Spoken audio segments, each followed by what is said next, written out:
yellow-billed stork. Now, they're pretty common around these watering holes, usually gathering in groups, maybe around 10 to 20 individuals. They're carnivorous. They'll eat small fish, frogs, snakes, lizards, mice, small birds, stuff like that. Huh?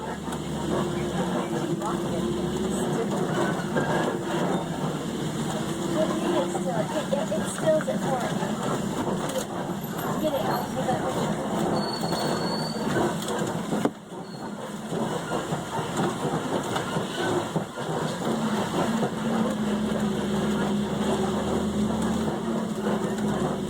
Doesn't have too much going on over here.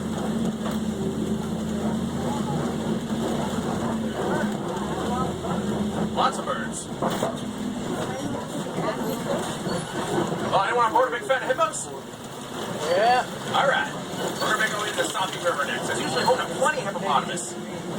Now, they can hold their breath probably around 8 minutes at a time, so there's no guarantee the head will be above water for you. But just keep an eye out for it, because you never know what a hippo's going to be doing out here.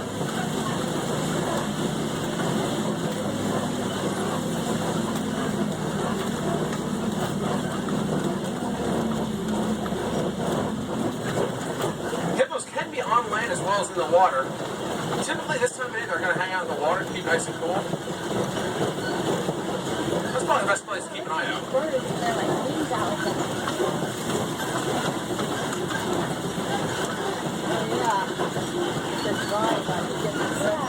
Oh yeah.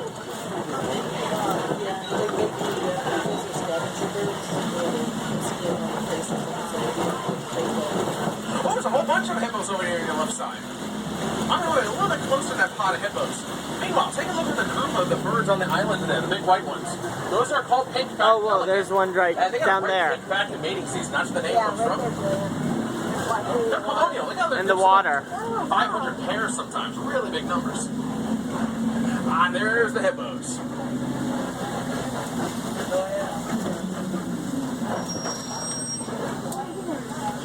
Clean their heads up for us. Now, hippos stay underwater most of the day. It's a good way for them to keep nice and cool in this hot African sun. But towards the end of the day, they can get pretty hungry after being underwater for so long. So they'll eat up to 150 pounds of grass. Very powerful lips they can use to break right out of the ground.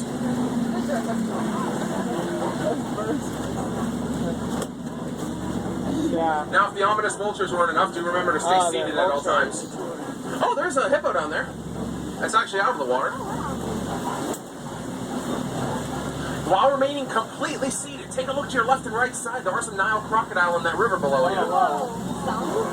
Now, Nile crocodile got a bite force of about 2,000 pounds per square inch. That is more than enough to crush every bone in their prey's body. Oh, look at that guy. Also more than enough reason not to get any closer to them than we are now. Nile crocodile can take down some really big prey, like antelope, water buffalo, wildebeest, zebra, stuff like that. Something anyone wants to get any closer to the...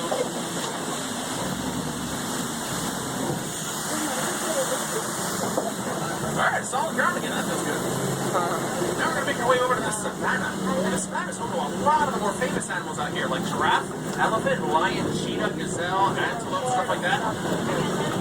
Now, so far we've gone to a pretty dark and damp forest. This next area is going to be a lot more dry, open, and grassy, so it's a little bit of climate shock if you don't know what you're looking for. A lot of the plants and animals, as a result, are going to be a lot more adapted to a much drier environment out here. So you can expect to see quite a few adaptations being changed from what you see in the forest. A good example is over here on your right side. The really big brown tree here is called a baobab tree. And they'll go 9 months of the year without any leaves on them. Very drought tolerant. Wow. Some people call this an upside-down tree because of how long they go without any leaves. It almost looks like they're upside down, but they're very much right side up. That's the nickname. This might be the entire reserve. Take a good look around you. The Serengeti grassland will stretch for hundreds of miles across East Africa, and this is home to millions of migrating animals every year. The animals that live out here are actually very much a pretty good example of a landscaping team in their own right. For example, a lot of these trees might look very even on the bottom. You can thank the giraffe for that. They'll trim the leaves off the bottoms of these trees, lets a lot of light shine down for other plants. And every now and then you'll see like an elephant knock a tree over to eat the leaves on the top. And that leaves a lot of room for grass to grow in the loose soil where the tree used to be. Antelope will come by, eat that grass, and that makes even more room for trees and bush. So it's a very balanced ecosystem. Everyone has enough food to survive out here. And this is definitely the wild Africa we're all working to conserve. If you're wondering about the large orange cones of earth every now and then, those are termite mounds. Termite mix dirt and mud, and it hardens like concrete, very solid structures. Oh, I see something moving around over here. Directly in front of us, looks like a small herd of a sable antelope. Oh, there's some babies with them. Oh, well, there. Now, sable antelope are actually the symbol of our reserve. I don't know if you saw the silhouette and the sign in the front. But that's what those are. Big horns, up to about 5 feet long sometimes. Males will be a dark chocolate brown. Females are usually a lighter ginger color like the babies you see over there. How big those horns are. And those animals really close to us are Ankole cattle, the ones with the massive horns on their head. Wow. Those horns get up to 6 feet long. They're huge. And Jeez. technically, those are the only domesticated animal in this reserve.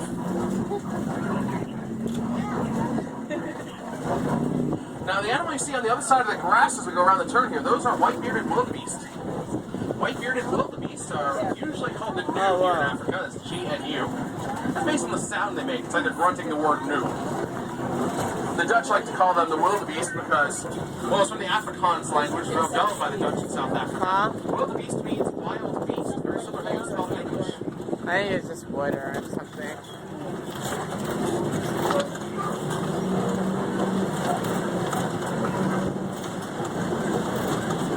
For sizing reference, you are probably about 7 feet-ish off the ground. So, can't guarantee that everything you see out here is going to look as big as it actually is.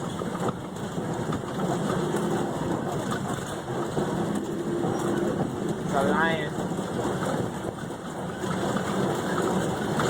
Lioness.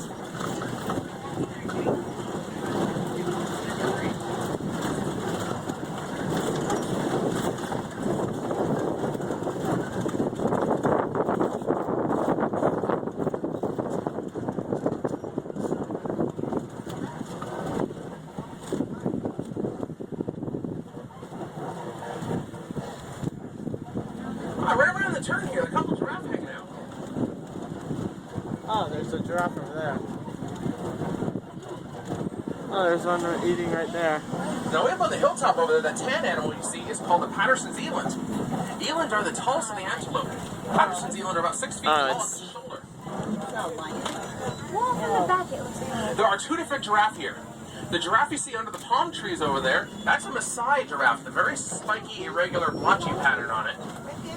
The giraffe really close to the vehicle, just in front of us, is a reticulated giraffe. It has a very net-like pattern. Reticulated comes from the Latin word reticulata, and it actually means net. So it's like a net giraffe versus a spiky, blotchy giraffe. Maasai giraffe and reticulated.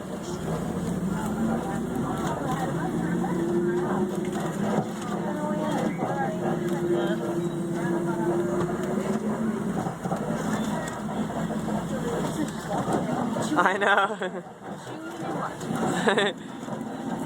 Hi.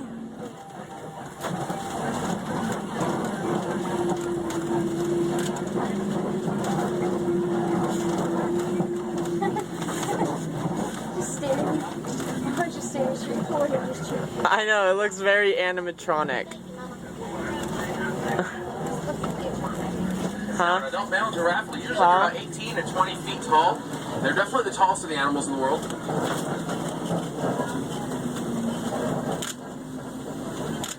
That height makes it real easy for them to reach the leaves on the tops of these trees here. They've got a double purpose. The fact that they're so tall also helps them see down into the tall grass around here.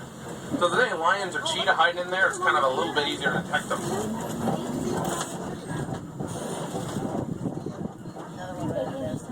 Oh yeah.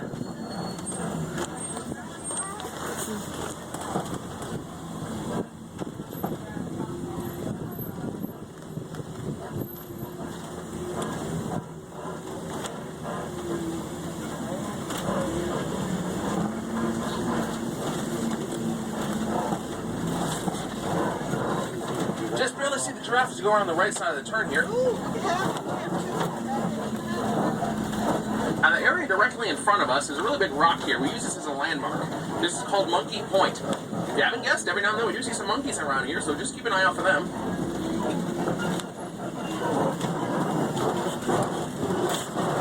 Don't always happen to see the mandrills, but it's a pretty good spot if you're looking for them.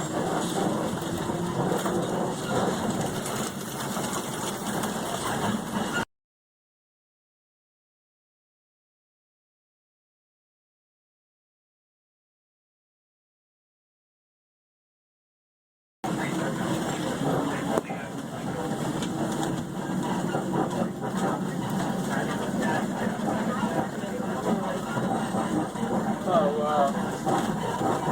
Not seeing any monkeys in this That area. water really is pretty desert. Yeah. Well, as we make our way forward, I'm just gonna see if I can pick up a radio signal maybe on the way through. Oh well, there's an elephant. Might give you something to listen to while we're going through the forest where there's not really that many animals around here, so tough down those silent moments.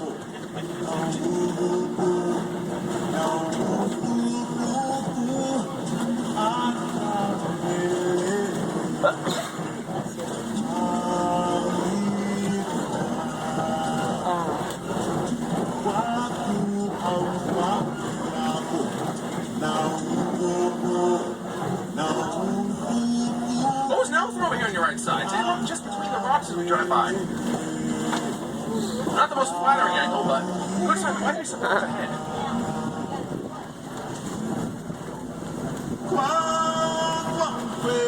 Seems to be hanging out by the entrance of the red clay pits. This is just up ahead.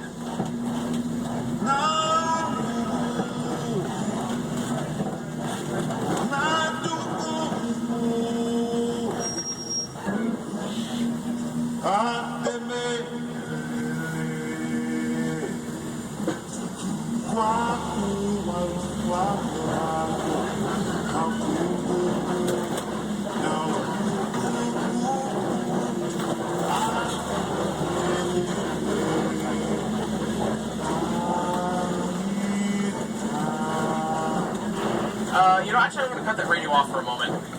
I really don't like the look of this bridge here. It's very rusty, very unsound. So what we're going to be doing is going pone pone. That means very slowly. Just keep your fingers crossed. Should be right as we go over. Don't worry about the ominous sound. I'm sure it's nothing. Can't be sick. Oh, never mind. Better yet. Lean right. Lean right. Lean right. Ah. Who didn't cross their fingers back there? Driver is on to you. Alright, clear that.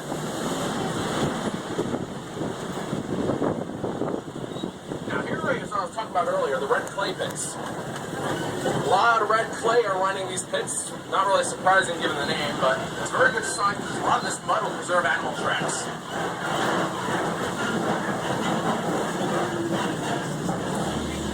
I can definitely see a lot of vertical lines in the clay. Those are tusk marks. Elephants scrape away the clay with their tusks and they eat it. Gives them a lot of minerals in their diet they don't always get from the grass around here. So it's like vitamins to them. Oh look, there's. We've had a lot of researchers studying the elephants out here, and we're trying to learn a little bit more about how they interact, but most importantly, how we can protect them better. Oh, there's an elephant up ahead. Perfect. If you guys want to help protect elephants, a good way to do that is to recycle your electronic devices instead of throwing them in the trash. A lot of minerals that are mined out here in Africa are going into electronics, so if you recycle them, maybe a little bit less dependence on mining is needed, less human encroachment on elephant territories, and hopefully we'll be able to save a lot more elephant lives. Other than that, learn as much as you can about elephants, maybe teach other people about them, and maybe even donate to wildlife conservation charities. All great ways to help elephants. Alright, good news and bad news. Good news, I see elephants by the watering hole. Bad news, I think they're going behind the rocks over here, so it might not be there when we get there. Keep your fingers crossed and see what happens.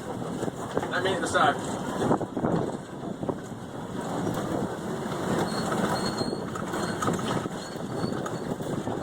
Okay, they're behind the rocks. Ah, darn it. It's a free roam reserve. Sometimes they're not always in perfect view. Let's see if I can't cheat and cut around the other side here.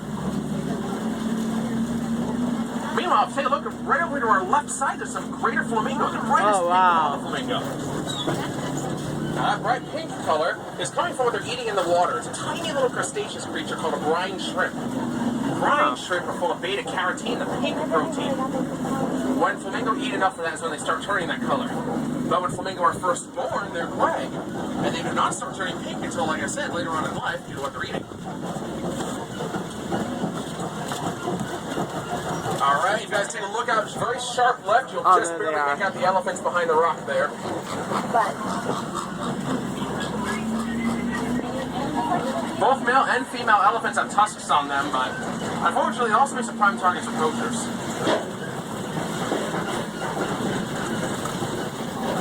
Oh, there's a white rhino over here. Take a look over your left side. Oh, whoa. Very rare animal on these parks. Great rhinoceros are not actually white. That is mud on their body. Right underneath that mud coating is actually very dark grayish black in color. The name white rhino comes from the Afrikaans word weit, which means wide, very wide lip.